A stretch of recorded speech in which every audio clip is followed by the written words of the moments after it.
The hospital room smelled of medication and something subtly bitter, perhaps the very scent of mortality. Naomi Rivers sat on a hard chair next to the bed, watching her father. Marcus Sterling, once the powerful owner of a sprawling manufacturing empire known as Sterling Tech Group, now seemed frail and tiny beneath the crisp white sheet. His face was drawn, his skin had taken on a waxy hue, and those eyes, the same eyes that once commanded fear from partners during high-stakes negotiations, now gazed at his daughter with an inexpressible tenderness. Outside the window, a late May afternoon was fading into sunset over the city. The sun cast timid rays onto the walls of the room, but this beauty felt like a cruel mockery. Life was draining out of the man Naomi loved more than anyone else in the world, yet the world continued to exist as if nothing extraordinary were happening. "Dad," Naomi whispered, gently squeezing his cold hand, "don't talk right now.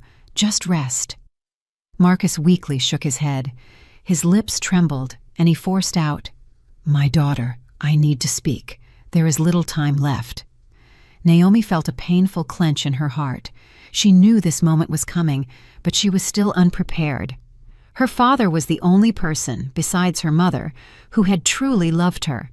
Naomi's mother had divorced him when Naomi was 8 years old, leaving her daughter with her own surname, Rivers. The divorce was quiet. Naomi saw her father on weekends and holidays. She lived with her mother in another state until she was 16. Her father continued to provide for them well. Then her mother suffered a stroke and couldn't be saved. Since then, Marcus had been both parents to his daughter. Though work consumed nearly all his time, he made an effort. Every evening he came home, he would stop by her room, ask how she was doing, and give her a hug. Those hugs were Naomi's whole world. "I'm listening, Dad," she whispered, trying to hold back the tears. Marcus drew a breath. Every word was an exertion. "You will receive my entire inheritance, the company, the money, the properties, everything." Naomi nodded. She had expected this. There were no other heirs. Her father's relatives had long been estranged. Friends had turned out to be false when his illness struck. Only the two of them remained. "But," her father continued, and his gaze sharpened as if his old power flashed for the last time, "there is one condition. It is stipulated in the will. You must work as a cleaner for exactly 1 year." Naomi froze. She wasn't sure she had heard correctly. Was this some delirium induced by the drugs? But her father's eyes were clear and steady. "What, Dad? I don't understand." "1 year?" Marcus repeated, his fingers weakly pressing her hand. 12 months. As a regular cleaner using your mother's surname, Rivers. No one must know who you are. If you refuse, or if you don't last the year, everything goes to the Sterling Legacy Foundation. No exceptions. Naomi opened her mouth, but no words came out. A cleaner? She, Naomi Rivers, a graduate of an elite university, a woman who had spent her entire life in luxury, was expected to scrub floors. It seemed absurd, a cruel joke. "But why?" she finally managed to exhale. "Dad, this is ridiculous. Why do I have to do this?" Marcus closed his eyes. A shadow of a smile, sad yet full of resolve, crossed his face. "Because you have never known how ordinary people live. The people who work for my company for minimum wage, who count every cent each month, who are afraid to lose their jobs, who endure humiliation just for a paycheck. You are smart and you are kind, but you don't understand their world. And without that understanding, you can't be a true leader." Naomi was silent. Inside, protest, offense, and incomprehension simmered. But at the same time, she saw how important this was to her father. His face glowed with determination despite his physical weakness. "You will learn who is truly honest," Marcus whispered, "and who is a crook, who deserves trust, and who is a traitor. This will be your real university. You will see people without masks because they won't know who you are. And you will understand what it means to be weak, unprotected, invisible." He fell silent, gathering his strength. Naomi felt tears sting her eyes. "I built this company." her father continued, barely audible. "And I was always proud that I created jobs, that I gave people a chance, but over time, I grew distant. I stopped seeing the simple employees, and they are the foundation of everything. Without them, the company is nothing. I want you to understand that. Before you lead this empire, you must go through what the most unnoticed, most vulnerable people go through." Naomi nodded. The tears finally broke free, running down her cheeks. She understood her father's logic, but it felt so terrifying, so incredibly difficult. A year of potential humiliation, hard labor, a life she wasn't accustomed to. Could she endure it? "Okay," she said hoarsely, wiping her eyes. "Okay, Dad, I'll do it. I promise." Marcus smiled for the first time in many days. His hand relaxed in hers, as if a great weight had lifted from his soul. "My clever girl," he breathed out. "I knew you could do it. You are strong, stronger than you think, and this year will make you even stronger." Naomi bent over him, hugging him carefully, afraid of causing him pain. Marcus stroked her hair, just as he did when she was a child. "I love you, my girl," he whispered, "and I will be proud of you, always." 3 days later, Marcus Sterling passed away, quietly in his sleep, without suffering. Naomi was beside him, holding his hand until his last breath. The funeral was modest, attended only by the closest few. Naomi stood by the coffin, feeling utterly devastated. The world she knew had crumbled. Ahead lay a year-long trial that she couldn't fully comprehend. A week passed in a haze. The lawyer read the will. Everything was exactly as her father had said. 1 year working as a cleaner at Sterling Tech Group, or the entire estate would transfer to the charitable foundation. No loopholes, no exceptions. The condition was ironclad. Her father's legal team had ensured it. The company's corporate counsel, a dry, elderly man with a sharp gaze, handed Naomi an envelope after the formal reading. "Your father asked me to give this to you personally," he said sternly, "and he also instructed me to inform you. If you reveal your true identity before the term is up, the condition will be considered unfulfilled." Naomi took the envelope with trembling fingers. Inside was a brief letter, written in a shaky hand. "My daughter, do not be afraid. This is not a punishment. It is a gift. You will see things that will change you forever. You will learn the price of human dignity. You will understand that money is nothing without respect for people. Your father." Naomi folded the letter back up, hiding her tears. A gift. What a gift. To scrub floors and endure humiliation. But she had given her word, and she would honor it, no matter the cost. Monday morning, Naomi stood before the mirror in the tiny rental apartment near the office. She had rented the place specifically, so no one would know where she truly lived, allowing her to show it to colleagues if necessary. But living there was part of the trial. On weekends, she planned to stay at her father's house sometimes. She had money for living expenses. Her father had provided for that. She wore a simple gray uniform, her hair pulled back into a basic ponytail, and no makeup. Naomi had removed all her jewelry and hidden her expensive items. The young black woman looking back at her from the mirror seemed like a stranger, pale, scared, and lost. "It's only 1 year," Naomi told herself. 365 days. I can do this. I have to do this. Sterling Tech Group was located in an industrial park, a massive building of concrete and glass surrounded by warehouses and workshops. She entered through the employee entrance, a narrow door on the side of the building where workers in overalls and technical staff congregated. No one paid her any attention. She was just one of them, an invisible person. The head of the housekeeping department, a full, middle-aged woman with indifferent eyes, gave her an evaluating look. Rivers, documents. Naomi handed over her work papers and ID. Her mother's surname raised no suspicion.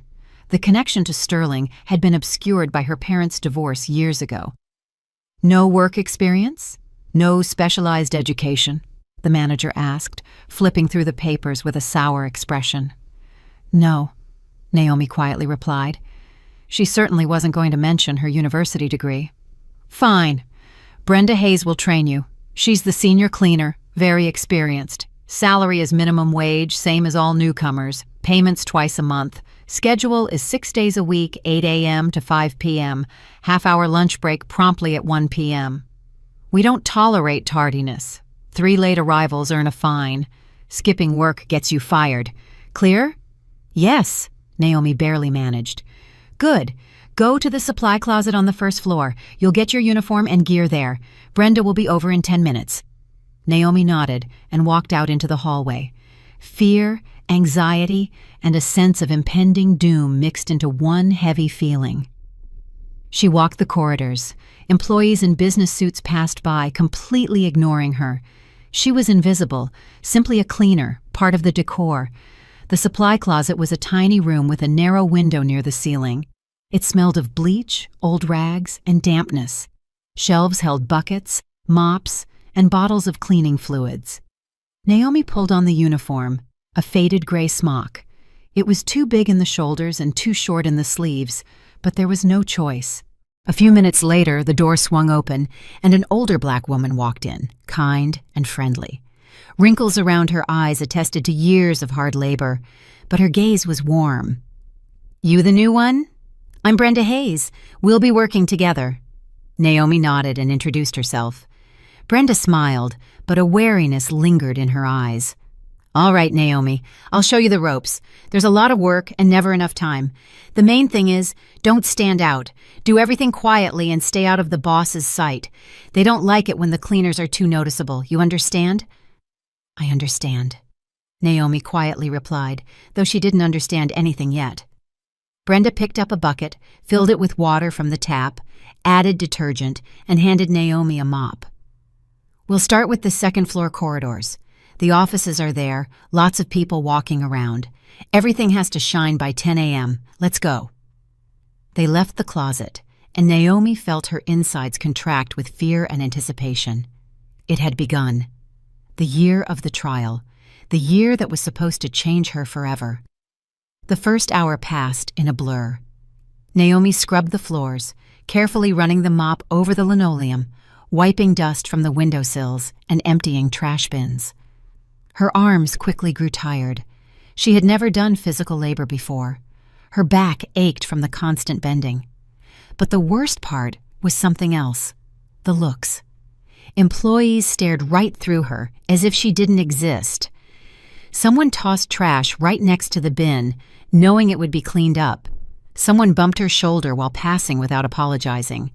One man in an expensive suit stepped on her foot, rushing to a meeting, and didn't even turn around. Naomi clenched her teeth, continuing to work. "It's temporary," she repeated to herself. "Just 1 year. I can handle it." By lunchtime, she was exhausted. Naomi went into the cafeteria, a huge room with long tables where the laborers and technical staff ate. There was no air conditioning or comfortable chairs here, unlike the cafeteria for the high-level managers on the upper floors. It smelled of cheap food and sweat. Naomi picked up a tray with soup and mashed potatoes, unassuming but edible. She paid and sat at a far table, hoping to be alone. 2 women walked in. They sat down, not noticing her. One was young with bright lipstick and an arrogant expression. Her badge read, "Tiffany Dubois, Office Manager." The second was older, with a sharp gaze and a sarcastic smile. "Cynthia Pratt, Logistics Secretary." "Did you hear? The new cleaner started?" Tiffany asked, stirring her tea. "Uh-huh," Cynthia replied, taking a bite of her sandwich. "Saw her this morning. Young, pretty. Well, Ty Jenkins will handle her quickly enough." Naomi froze, her spoon halfway to her mouth. "No kidding," Tiffany smirked. "All the new cleaners go through him. It's like an initiation rite." They laughed a nasty, malicious laugh. "The main thing is she doesn't open her mouth," Cynthia added. "We have enough crazy problems around here. She should just do her job quietly." Exactly. The last cleaner started crying, "Harassment." They quickly put her in her place, fired her for being absent. "Right. You have to know your place here." They finished eating, got up, and left without even glancing in Naomi's direction. She sat there, thunderstruck. Tyrone Ty Jenkins, warehouse chief. She had heard that name. Her father sometimes mentioned him, complaining that he was harsh with subordinates. But what did handle her mean? And why were they talking about it so calmly, as if it were normal? Naomi put the spoon back in the bowl. Her appetite was completely gone. Inside, everything was boiling. Outrage, shock, fear. For the first time in her life, she was confronted with the fact that she was seen not as a person, but as an object, something to be used and discarded. "Is this what you wanted me to see, Dad?" she thought bitterly. After lunch, Brenda sent Naomi to the warehouse to clean up after a shipment unloading. Naomi took a mop and a bucket and headed to the far building where the warehouse was located. The building was old and grim. Long corridors, dim lights, ceiling-high shelves stacked with crates and pallets. It smelled of dust, machine oil, and something stale. Naomi entered the vast hall and began to mop the floor. There was a lot of dirt, boot prints, spilled oil, trash. She worked silently, trying not to think about Tiffany's and Cynthia's words, but the fear wouldn't let go. Not 10 minutes passed before she heard heavy footsteps. She turned around. A broad-shouldered, middle-aged man with a coarse face, an insolent gaze, and a self-satisfied smile stood before her. His badge read, Ty Jenkins, Warehouse Complex Chief. "Well, look who's new," he drawled, looking Naomi up and down as if assessing merchandise. "Cute. What's your name?" Naomi felt her insides constrict. "Naomi," she answered, trying to sound calm. "Naomi," Ty repeated, as if savoring the name. "Pretty name. Listen, Naomi, I need to explain something to you. We have our own rules here. You know what I mean?" Naomi remained silent, gripping the mop. Her blood ran cold. She knew exactly what was about to happen, what the women in the cafeteria had talked about. "You work here," Ty continued, taking a step closer, "and I'm in charge of the warehouse. That means you report to me, and you need to, how should I put this gently, be useful to me. You want your job to be comfortable, right? You want to avoid any trouble." He reached out, intending to touch her shoulder. Naomi sharply backed away. "I need to work," she said, trying to keep her voice from shaking. "Work," Ty smirked, and an unpleasant glint appeared in his eyes. "Sweetheart, you don't understand how things are run here. Everyone knows their place, and your place is where I tell you. If you're a smart girl, everything will be fine. Bonuses, days off, easy work. But if you start acting difficult," he shrugged. "Well, you get the picture." He took another step. Naomi felt her back press against a storage rack. Nowhere to retreat. Ty blocked her path, looming over her with his massive body. He smelled of tobacco. Naomi felt genuine terror. In that moment, she realized her father was absolutely right. She had never known what it was like for those with no protection, no money, no influence. She was helpless. Her word meant nothing. She was a nobody. Ty was reaching for her face when a clear, calm voice rang out. "Ty, step away from her." Ty froze and turned his head. Standing in the warehouse doorway was a man in his 30s, tall, lean, wearing a simple gray shirt and faded jeans. His face was composed, but his eyes held a firm look. His badge read, Elijah Vance, Engineer. "Vance!" Ty growled, not concealing his annoyance. "What the hell are you doing here?" "Forgot a tool in the supply room," Elijah replied in an even tone, "and I happened to see you bothering the new employee." "I'm not bothering her," Ty snapped. "I'm just explaining the rules of the job." "The rules of the job don't involve physical contact," Elijah calmly noted, moving closer. "Please, step away from her." Ty gnashed his teeth. He clearly wasn't used to being contradicted, but Elijah stood there, calm and confident, maintaining eye contact. A heavy silence hung between the two men. "She doesn't know how things work yet," Elijah added more gently. "Give her a chance to settle in, to get used to the team.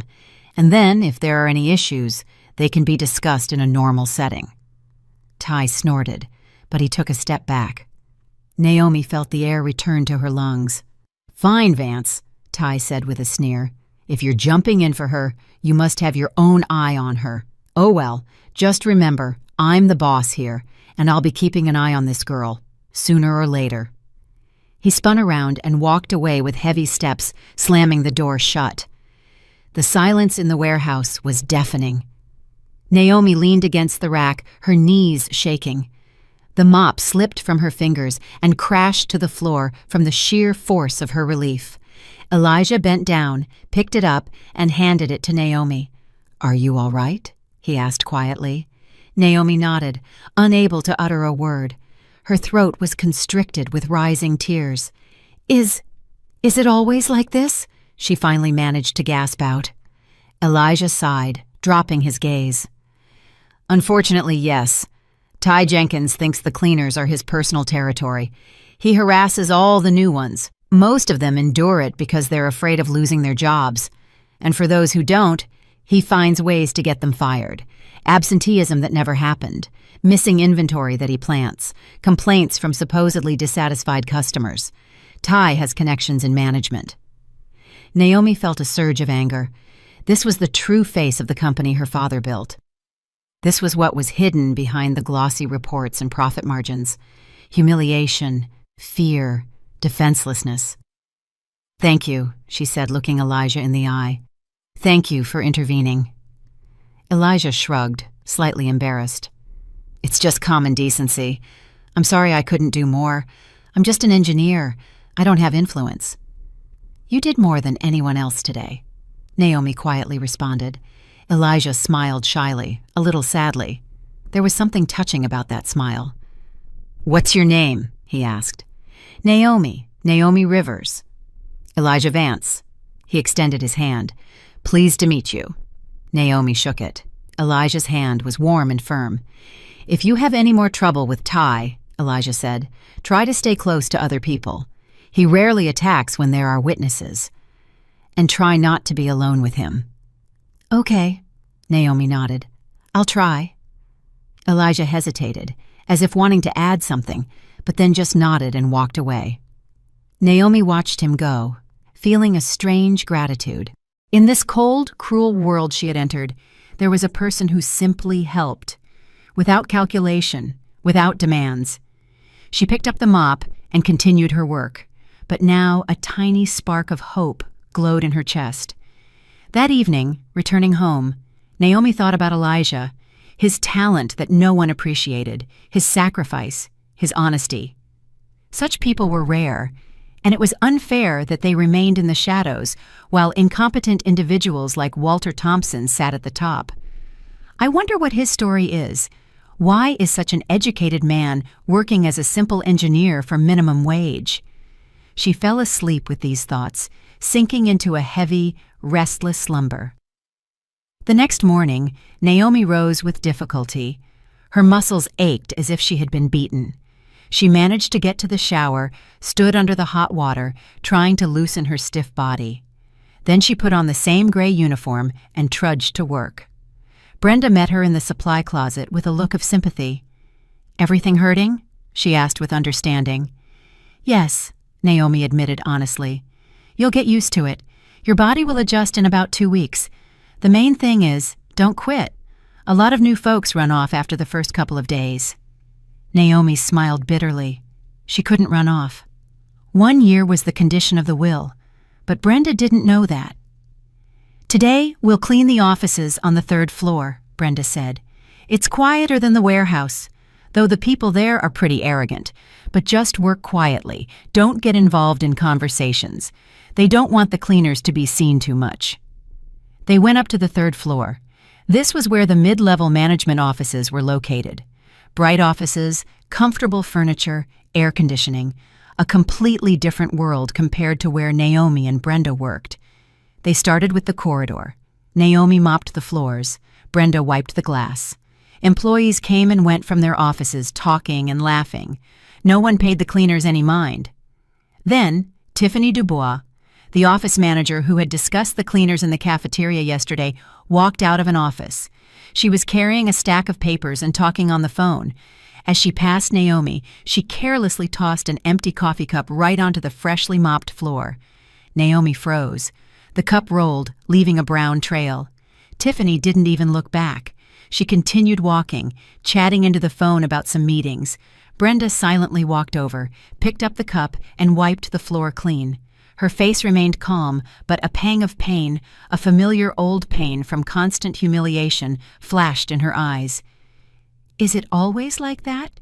Naomi quietly asked. "Always," Brenda answered just as quietly.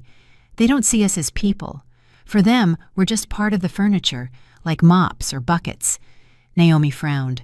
Anger churned inside her, but she couldn't do anything. For now, she was just Naomi Rivers, the cleaner, a nobody. By lunchtime, they had finished the third floor. Naomi went to the cafeteria again, sat at the same far table, and got the same cheap meal. Brenda sat down next to her. "You're holding up well," she said approvingly. "Many new hires are crying or causing a scene by the second day." "And what's the point of causing a scene?" Naomi replied tiredly. "Exactly. You just have to do your job and ignore the rudeness. Over time, you stop noticing." "But that's wrong," Naomi couldn't help but say. "People shouldn't treat each other that way." Brenda looked at her with a sad smile. "Sweetie, in an ideal world, yes. But we don't live in an ideal world. We live where some people have power and others don't. And the ones with power do whatever they want." Naomi wanted to argue, but stayed silent, because Brenda was right. And her father wanted her to understand this firsthand, without rose-colored glasses. After lunch, they were sent to the lab to mop the floors and take out the trash. The lab was in a separate wing of the building. Engineers and technicians worked here, developing new equipment. Naomi entered the spacious room, which was filled with tables holding instruments, computers, and schematics. Elijah Vance was sitting at one of the tables. He was so absorbed in his work that he didn't even notice their arrival. Naomi started mopping the floor, trying not to make noise, but curiosity won out. She secretly watched Elijah. He was soldering something, checking a schematic on the monitor. His face was focused, his movements precise. "Vance, what are you working on?" a sharp voice called out. Walter Wally Thompson, the head of the development department, a plump man in his 50s with an arrogant expression, entered the lab. Elijah looked up. "I'm finalizing the schematic for the new controller, Walter. You asked for it by Friday." Yeah, Thompson dismissed him. "Just no playing around. You understand? Stick strictly to the technical specifications. No improvements or new features. We have standards, not your fantasies." Elijah winced, but nodded. "Understood." Thompson walked around the lab, looked at papers on other tables, muttered something to himself, and left. Elijah sighed, returning to his work. Naomi involuntarily caught his eye. Elijah recognized her and smiled. "How are things? Ty hasn't bothered you again?" "No, not yet," Naomi replied softly, glancing around to make sure Brenda wasn't listening. "That's good. Keep away from him." "I'll try." Naomi hesitated, then asked, "What is it you're working on?" Elijah brightened. "I'm developing an electronic controller for the production line. It's supposed to automate the packaging process, see?" He pointed to the schematic. "The sensors here read the size of the product, and the controller selects the appropriate packaging. It will save time and reduce waste." Naomi listened, fascinated. Elijah spoke with such passion. It was clear he loved his work. "And that man who was just here?" she began. "Thompson," Elijah grimaced. "My boss. He's afraid of anything new. He thinks any changes threaten his position, so he squashes any initiative." "But your ideas could improve production." "They could. But Thompson doesn't want that. He wants stability and peace, so he can sit in his chair until retirement and collect his paycheck." Naomi shook her head. Here was another problem with the company that her father hadn't known about. Talented people were being stifled by mediocre bosses who feared competition. "Elijah, why don't you go to another company?" she asked. "With your knowledge, you could find a better place." Elijah's face darkened. "I have a sick mother. She needs constant care. I can't leave the city and I can't risk my job. The pay is low here, but it's steady. Other places might not hire me, or they might demand overtime or travel. That won't work for me." Naomi felt a pang of sympathy. Here was a real hero, a man sacrificing his ambition for the sake of a loved one, not for money, not for glory, just because it was the right thing to do. "Naomi, let's go!" Brenda called from the corridor. "2 more floors left." "I have to go," Naomi said to Elijah. "Of course. Thanks for listening to my complaints," he smiled. "They're not complaints, they're reality," Naomi replied and left the lab. That evening, returning home, Naomi thought about Elijah, his talent that no one appreciated, his sacrifice, his honesty. Such people were rare, and it was unfair that they remained in the shadows while incompetent individuals like Thompson sat at the top. "I have to do something," Naomi decided. "When the year is over, when I become the owner of the company, I will change everything." But for now, she was just a cleaner who saw and remembered. At home, she pulled out a notebook and started writing. Names, facts, injustices, everything she had witnessed in those 2 days.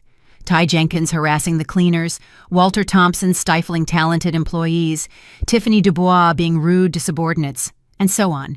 This notebook would become her weapon when the time came, but now she was a nobody, and she had to see this through to the end. She went to bed feeling exhaustion weigh her down like lead. But a tiny spark of resolve glowed in her soul. She would succeed. She would endure, for her father's memory, for the company's future, and for people like Elijah and Brenda, who deserved better. Month 1. The year had only just begun. 30 days of hard labor, humiliation, and discovery passed. Naomi learned to hold the mop so her back wouldn't ache by the end of the day. She learned to be invisible, to pass by employees without attracting attention. She learned to keep silent when she wanted to scream. But most importantly, she learned to see what had previously been hidden behind the beautiful facade of a successful company. Every day revealed new facets of injustice. Denise, a cleaner who had worked there for 15 years, was paid the same minimum wage as newcomers. When she asked for a raise, she was told she could look elsewhere. Jalen, a forklift driver, worked night shifts, but the overtime wasn't paid. Management claimed it was voluntary. The cafeteria cooks cut corners on ingredients because the budget had been slashed while the portion sizes were increased. Naomi wrote everything down in her notebook.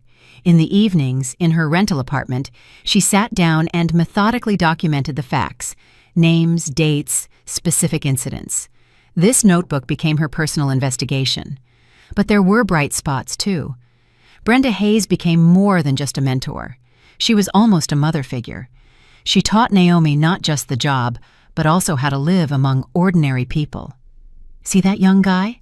Brenda once whispered, nodding toward a young loader. "That's Corey. He's 23 years old and already supporting his 2 younger siblings.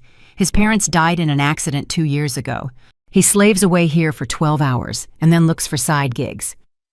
Naomi looked at Corey, who was lugging heavy boxes, and her heart ached. How many such stories were there all around? How many people were fighting for survival, while those at the top didn't even know their names? Elijah Vance also became part of her life. They often crossed paths. Naomi cleaned the lab 3 times a week, and Elijah was always there, bent over his blueprints and schematics. Gradually, cautious conversations developed between them. "How is your mother?" Naomi would ask, wiping down tables. "A little better today," Elijah would reply without looking up. "The new medication helps a bit, but it's very expensive. Half my paycheck goes to that." "And what do the doctors say?" "They say she needs surgery. But it costs so much. I couldn't save that much in a lifetime." Naomi remained silent, feeling powerless. She could help right now. She had the money, saved even before this year began. But she couldn't reveal herself. The condition of the will was strict. No one must know who she was. But she could help in other ways. Subtly, anonymously. Naomi began to act cautiously. First, she studied the company archives. In the evenings, when everyone was gone, she stayed, supposedly to clean offices, and dug through documents. She found Elijah's old development reports, projects that Thompson had rejected or taken credit for. One report especially interested her. 3 years ago, Elijah had proposed a system for automating warehouse inventory. Thompson had rejected the project, calling it unrealistic. But 1 year later, he implemented a similar system purchased from an outside firm for 3 times the cost and received a bonus for innovative solution. Naomi made copies of the documents, then anonymously sent them to the HR department with a note. Attention! Plagiarism. The original author is Elijah Vance. 1 week later, rumors started circulating in the company. Someone in HR had taken an interest. An investigation began. Thompson was nervous, snapping at his subordinates. Naomi observed from the sidelines, continuing to mop floors and take out the trash. No one suspected that the invisible cleaner was behind it all. The next step was the workshop. Naomi learned that there was an old room in the basement, previously used for equipment repair, but now vacant. She spoke to Mr. Earl Jackson, the maintenance supervisor, and surprisingly kind man. "Listen, Mr. Jackson," she said, "could I tidy up that workshop in the basement in the evenings? I need extra work and there's a lot of mess down there." Jackson shrugged. "Sure, go ahead. The space is sitting empty anyway. Just get the key from me and sign out on the log." Naomi gained access to the workshop. In the evenings, after her main work, she went down there and cleaned. She also left the door unlocked and spread the word among the engineers that the workshop was open for personal projects. Month 2. 3. Elijah found out about it 1 week later. He came by one evening when Naomi was finishing her cleaning. "Is it true that the workshop is accessible?" he asked, a hopeful note in his voice. "Yes," Naomi nodded, pretending she was just doing her job. "Mr. Jackson allowed it. He says as long as people use it and keep it tidy." "Oh my gosh, that's a lifesaver," Elijah burst out. "I really needed a place for my experiments. I don't have space at home, and Thompson controls my every move in the lab." "Well, now you have a spot," Naomi smiled. From then on, Elijah started coming to the workshop almost every evening. He worked on his personal projects, the ones Thompson had disapproved of. Naomi occasionally dropped by, supposedly to check on the cleanliness, and saw how eagerly he soldered circuits and tested instruments. His eyes shone. One evening, as Naomi was dusting in the workshop, Elijah suddenly spoke. "You know, Naomi, sometimes I think my life is a dead end, stuck in a position where I'm not valued, caring for my sick mother, unable to leave the city, living paycheck to paycheck, and I can't change anything." Naomi stopped and looked at him. "But you don't give up. You keep working on your projects and you take care of your mom. That's strength." Elijah smiled sadly. "Or weakness. Strong people change their lives. I just float along." "No," Naomi said firmly. "Strong people are those who don't abandon their loved ones for a career, who maintain their dignity even when they are humiliated, who do their job well even if no one notices. You are exactly that kind of person." Elijah looked at her, surprised. "You're unusual, Naomi. Not like the other cleaners. You talk like, I don't know, like you see more than others." Naomi felt a moment of panic. She needed to be careful not to give herself away. "I just like to observe people," she answered evasively. "And to think. That's rare," Elijah smiled. "Most people don't think. They just exist." They fell silent. The silence was comfortable, warm. "Naomi," Elijah suddenly said, "thank you for listening, for just being here." Naomi felt her heart leap. She knew she was falling in love with this man, his kindness, his honesty, his talent, but she couldn't say anything. There was a gulf between them, not social, but a gulf of lies. He didn't know who she was, and she couldn't reveal herself. Month 4. 7. Time passed. The 2nd month. The 3rd. Naomi got used to the hard labor. Her hands were rough. Her skin was not as soft. She had lost weight and grown physically stronger, But most importantly, she had changed internally. Now she saw the world through the eyes of those at the bottom. She understood their fears, their hopes, their dreams. She knew the value of every cent because she understood how hard it was earned. She felt the humiliation when Tiffany Dubois threw trash onto the freshly mopped floor. She felt the fear when Ty Jenkins walked by with a lustful stare. But she also learned to appreciate the small things: Brenda's warm words, Elijah's smile, the gratitude of a worker whose jacket she helped clean. In parallel, Naomi continued her secret activities. She slipped anonymous notes to HR, pointing out egregious cases of injustice. She found a way, through a contact in accounting, to properly submit Elijah's overtime so he received extra pay. She arranged for the cafeteria cook to receive an increased budget for food. All this was done subtly, through third parties, through anonymous letters. No one suspected that the simple cleaner was behind it. Elijah started to change. His projects from the workshop began to get noticed. A young engineer saw his design and showed it to management, bypassing Thompson. The project was approved and even began to be implemented. Elijah was given a bonus. When Naomi learned of this, her heart filled with joy. She had done the right thing. She had helped a good person without revealing herself. One day in the cafeteria, Elijah sat next to her during lunch. Employees usually didn't sit with the cleaners, but Elijah was different. "Naomi, I have news," he said excitedly. "My project was approved. They're implementing it on the production line, and I got a raise. That's wonderful." Naomi genuinely beamed. "Congratulations. Now I can take out a loan and pay for my mom's surgery. The doctors say there's every chance she'll recover." Naomi felt immense relief. This was true. Human happiness, not from buying another expensive item, but from the ability to save a loved one. "I'm so glad," Elijah continued, "that I didn't give up, that I kept working no matter what. You know, I feel like I've had a guardian angel. So many lucky coincidences over the last few months, as if someone is helping invisibly." Naomi lowered her eyes, hiding a smile. "Maybe it's just fate?" "Maybe," Elijah agreed. "But I believe there are kind people in the world who help without expecting thanks." He looked at her warmly, and Naomi felt her whole world shift. This man. He was becoming dearer to her with every day, with every meeting. But she couldn't say anything. Not yet, not until the year was over. By the end of the 4th month, changes were happening in the company. The audit initiated by anonymous complaints uncovered many violations. Thompson was demoted.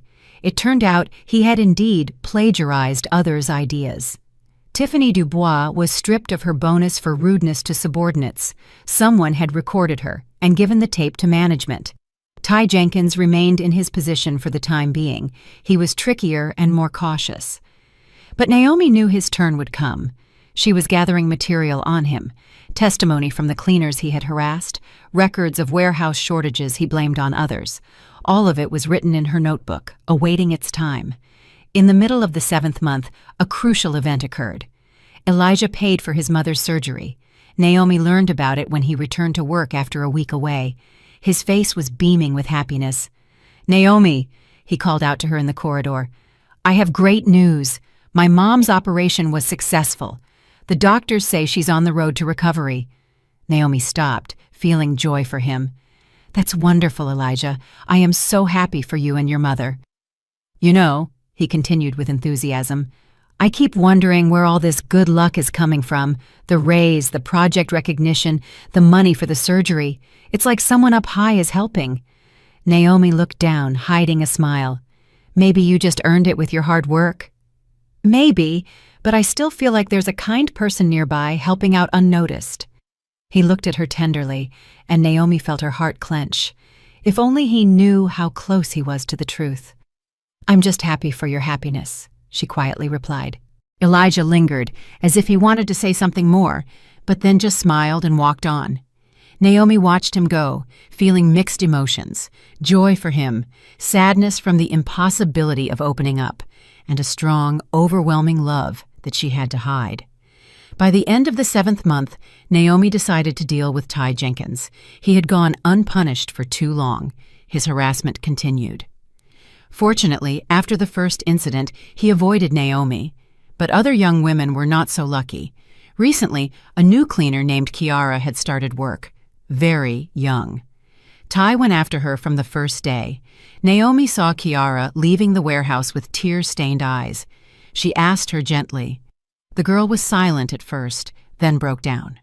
He said if I didn't agree, I'd be fired. I can't lose my job. My mom is disabled. Naomi hugged her, calmed her, and then decided, enough. Ty had to answer for his actions. She began gathering evidence. She talked to other cleaners who had suffered under Ty, recording their testimony. She secretly placed a recorder in a corner of the warehouse under a rack. She recorded several conversations where Ty blatantly blackmailed the young women. Then, she compiled everything into a voluminous dossier. 5 women's testimonies, audio recordings, dates, times, specific facts. She also added documents about strange inventory write-offs from the warehouse that Ty had blamed on subordinates. The dossier landed on the desk of the general director, Robert "Rob" Ellington, who was temporarily managing the business. Anonymous, but impeccably substantiated. 1 week later, Ty Jenkins was fired, officially for systematic violations of labor discipline and abuse of power. An investigation into the theft was also initiated. When the news spread through the company, Naomi saw the relief on the faces of the cleaners. Kiara came up to her in the supply closet and hugged her. I don't know who reported him, but it's a miracle. A real miracle. Naomi only nodded, saying nothing. She was just a cleaner who happened to be nearby. Month 8. Saving Elijah. The 8th month brought a new trial. Thompson, despite his demotion, hadn't given up. He harbored resentment toward Elijah, seeing him as the cause of his downfall, and decided to take revenge. One morning, Elijah was called to the general director's office. Naomi learned about it from Brenda, who had overheard the secretaries talking. Her heart sank. Something was wrong. By lunchtime, rumors were swirling through the company. Elijah was accused of stealing intellectual property. Allegedly, he had stolen blueprints for a development project his department was working on and tried to sell them to competitors. Naomi's blood ran cold. It was a lie, a blatant lie, and she knew who was behind it. Thompson. Revenge. She rushed to find information. She found out that Thompson had planted fabricated email correspondence and a fake contract with a rival firm on Elijah. Everything looked convincing. Elijah faced termination and a lawsuit, possibly even criminal charges. Naomi couldn't let this happen. She had to act and fast. That evening, she infiltrated Thompson's office. She had long since memorized the cleaning schedule and knew when the room would be empty. She hacked into his computer. She had watched him type his password a month ago while cleaning the office. She found the correspondence in which Thompson discussed his plan to frame Elijah with a friend. She copied everything onto a flash drive. Then, she went up to the server room, which was also on her cleaning route. She found evidence in the logs that the emails sent in Elijah's name had originated from Thompson's computer and that the IP address had been spoofed. She compiled all of this into a new dossier. This time, she didn't send it to the general director, but to the legal department with a note. Materials related to the Vance case. Check the source of the accusations. She waited for 2 days, consumed by anxiety. Elijah was grim and dejected. She met him in the corridor one day. He looked like he had aged 10 years.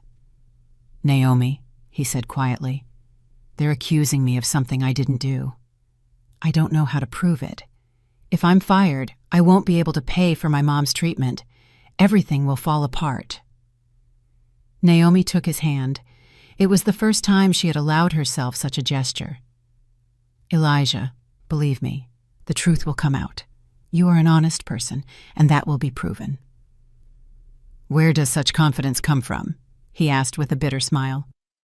Because I believe in justice, Naomi said firmly, and that good people shouldn't suffer. Elijah looked at her with tenderness, then squeezed her hand. Thank you. You're the only one who supports me. On the third day, the investigation results came in. The lawyers discovered the fabrication. Computer experts confirmed the forgery. Thompson was immediately fired, and a lawsuit was launched against him. Elijah was completely exonerated and received an official apology. Moreover, he was appointed head of development in Thompson's place. When Naomi learned of this, she locked herself in the supply closet and cried, from relief, from joy, from the overwhelming emotions. She had saved him. She had saved the man she loved. 11. The 9th month was a time of change. Elijah, in his new role, began to transform the department. He secured pay raises for talented engineers, implemented new projects, and created a healthy atmosphere. He was respected and valued. Naomi continued to work as a cleaner, but now she saw the fruits of her efforts. The company was changing, slowly but surely. Injustice was punished, honesty was rewarded. She found herself watching Elijah more and more often. He was becoming more confident, happier. He wore new suits now. His salary allowed it. His mother was recovering. Life was looking up, and he sought out Naomi's company more frequently. They now ate lunch together almost every day. They talked about everything: work, life, dreams. Elijah shared his plans for improving production, and Naomi listened, offering advice. Sometimes he was surprised by her insight. "You talk like an executive, not a cleaner," he once remarked. Naomi only smiled. "Maybe I was an executive in a past life?" "You know," Elijah said thoughtfully, "you really are a mystery, but I like it. You don't try to impress anyone. You don't play a role. You're just real." Those words stung Naomi. Real. She had been living a lie for 9 months, hiding who she was, deceiving the man she loved. "Elijah," she quietly said, "tell me honestly. If you found out that someone you knew was completely different from who they claimed, could you forgive them?" Elijah paused. "It depends on the reason. If the person deceived me out of malice, out of wickedness, no, I wouldn't forgive them. But if they had a good reason, if they remained a good person despite the lie, I think so. The important thing isn't the words, it's the actions." Naomi nodded, memorizing every word. She hoped that when the time came, he would remember them. The 10th month was calm. Naomi continued her double life. By day, a cleaner quietly doing her work. By evening, a guardian angel changing people's fates. She helped Corey, the young loader, get a promotion. He became a foreman. His salary doubled. She arranged for Brenda Hayes to be named Employee of the Year and receive a cash prize. She achieved improved working conditions in the workshops, new ventilation, comfortable uniforms. The company was getting better, and no one knew that the quiet, invisible cleaner was behind it. The relationship with Elijah grew warmer. They were no longer just colleagues who occasionally spoke. They were friends, or perhaps something more, but both were afraid to admit it. One evening, when they were both working late, Elijah finishing a project and Naomi cleaning the area, he suddenly asked, "Naomi, are you seeing anyone? A husband? A fiancé?" She froze. "No, why?" "It's just surprising. Such a smart, kind, beautiful woman, and alone." Naomi felt her cheeks flush. "Maybe I haven't met the right person yet?" "Or you have, but you're afraid to admit it?" Elijah quietly asked. Naomi looked up at him. He was serious, attentive, and his gaze reflected the same thing she felt. "Elijah," she whispered. But she didn't get to finish. Footsteps echoed in the corridor. They quickly moved away from each other.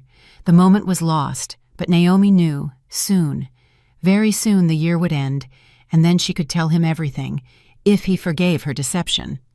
The 11th month flew by. Naomi felt the climax approaching. 30 more days, and the year would be over. 30 days until she could take off the mask and be herself. She finished all her secret tasks. The list of injustices was exhausted. Good people received deserved recognition. Bad people were punished. The company was completely different, and her father would have been proud. On the last day of the 11th month, Elijah invited Naomi for a walk after work. They strolled through the city streets, talking about life. Suddenly, Elijah stopped and turned to her. "Naomi, I have to tell you, I'm in love with you. I don't know how it happened, but over these months, you've become the most important person to me." Naomi's heart stopped. "I know," he continued. "We're in different positions. I'm a department head, you're a cleaner, but I don't care. To me, you're just Naomi. Wonderful, amazing, unique." Tears welled up in Naomi's eyes. "Elijah, me too. I love you too. But there's something you need to know. Tomorrow. I'll tell you everything tomorrow. Please wait just one more day." Elijah nodded and embraced her. In that embrace, Naomi felt both happiness and fear. Tomorrow, everything would change. Tomorrow, he would know the truth. Scene 12.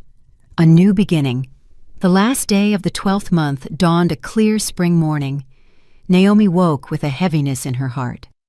Today, it would all end. The year of the trial was over. Today, she would take off the mask and become herself. She put on the usual gray cleaner's smock. She looked at herself in the mirror one last time. The woman looking back was not the same Naomi who had started this journey 1 year ago. She was stronger, wiser, more human. She had learned the value of work, dignity, and honesty. She had learned to see people without masks. On the way to work, Naomi remembered the year, the first day when Ty harassed her in the warehouse and Elijah saved her.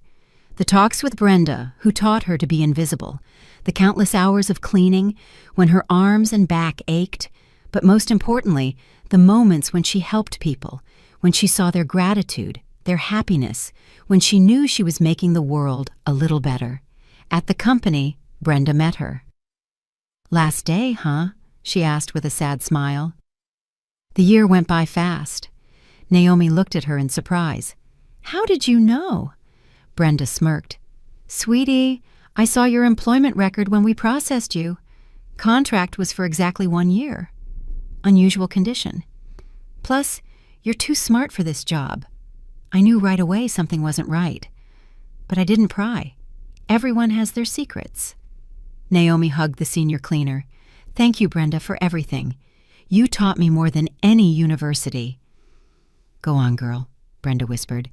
"Go and do what you came here for." At 10 a.m., Naomi headed for the general director's office. The secretary tried to stop her. "Where are you going? The director is in a meeting." "Tell him Naomi Rivers asks for a meeting. Marcus Sterling's daughter." The secretary's face went blank. She grabbed the phone, quickly relaying the message. 1 minute later, the office door burst open. General Director Robert "Rob" Ellington, an old friend and partner of her father's, stood on the threshold, astonishment on his face. "Naomi, is that really you?" "Yes, Robert. The year is up. The condition of the will is fulfilled." She handed him the document, and the director read it, unable to believe it. "The notary warned me that the secret heiress would claim her rights in 1 year, but I never imagined it was you." He ushered her into the office. Several top managers were sitting at the conference table. They all stared at the cleaner who had just walked in. "Gentlemen," Ellington said, "allow me to introduce you. This is Naomi Sterling, Marcus Sterling's daughter, and now the rightful owner of the company." Silence descended. Then questions, confusion, and shock erupted. Naomi raised her hand, calling for quiet. "I understand your surprise. A year ago, as per my father's will, I had to work as a cleaner in this company under my mother's surname, incognito. I fulfilled the condition, and now I am ready to take over the management." "But why?" one of the managers asked. "Why such a strange condition?" "So that I could see the company from the inside," Naomi answered calmly. "So that I could understand how ordinary employees live. So that I could learn to distinguish honest people from crooks. My father was a wise man. He knew that without this experience, I wouldn't be a worthy leader." The meeting lasted 2 hours. They discussed formalities, the transfer of authority, and future plans. Naomi listened, answered questions, and demonstrated knowledge of all the company's processes. The managers gradually grew respectful. This young woman knew more about the company than many of them. By lunchtime, everything was decided. Tomorrow, a general employee meeting would be held, where Naomi would officially introduce herself as the new owner.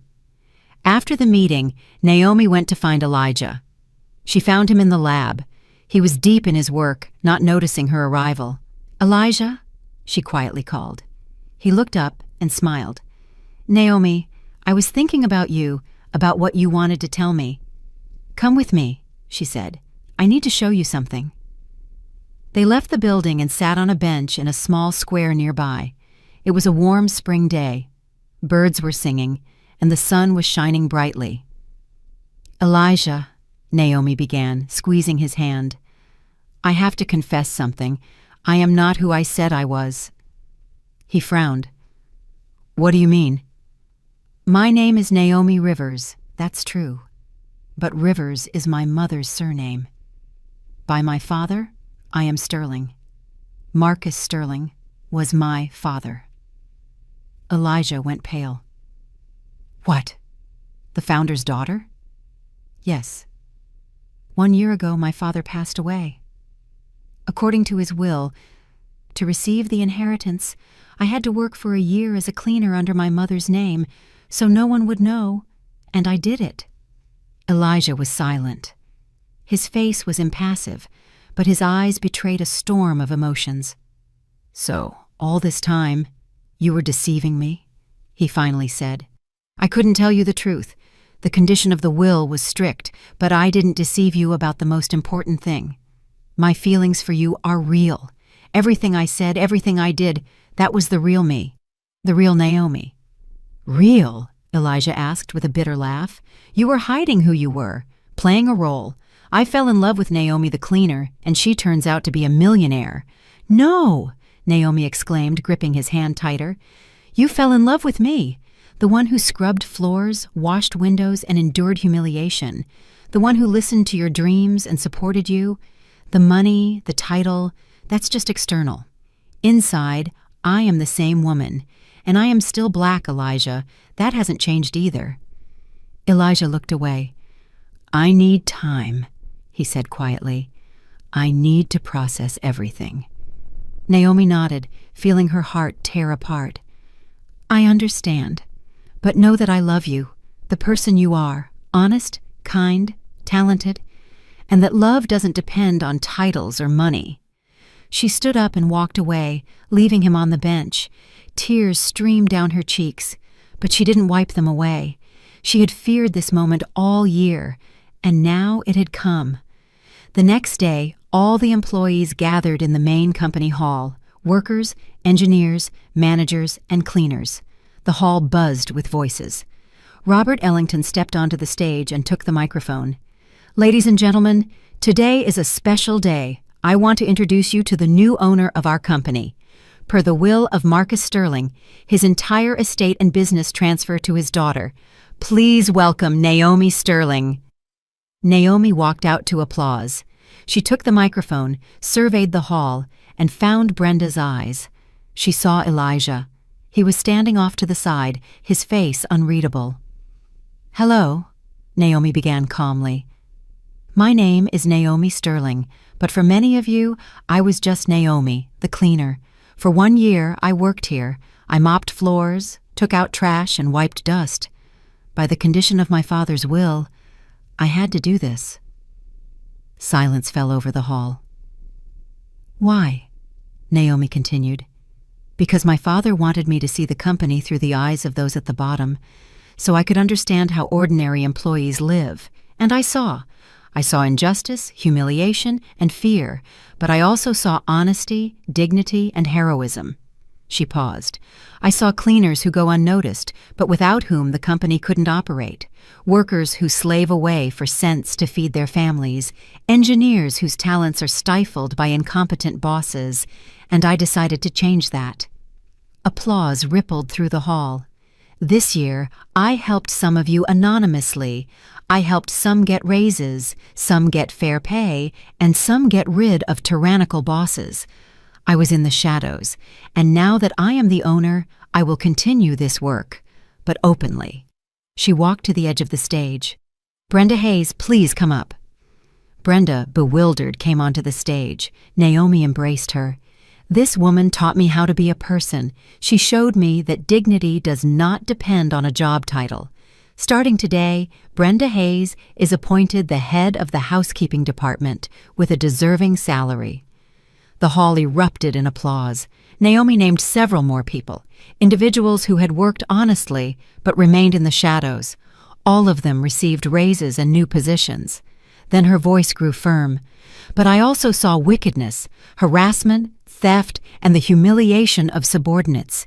Ty Jenkins is already gone. Walter Thompson, too. Tiffany Dubois. The list will be continued. This company will no longer have a place for those who treat people as disposable material. We will change the compensation system, Naomi continued.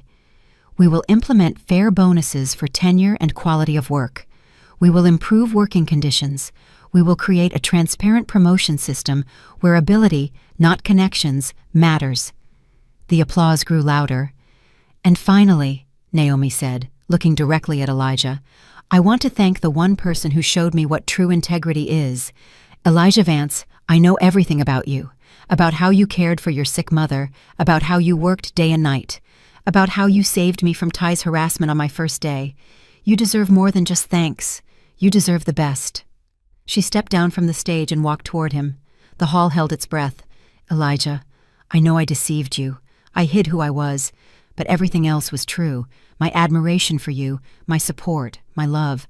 I fell in love with the person you were to me, simple, honest, kind, and I want to be with you, not because I am the owner of the company, but because you, Elijah, are one of a kind.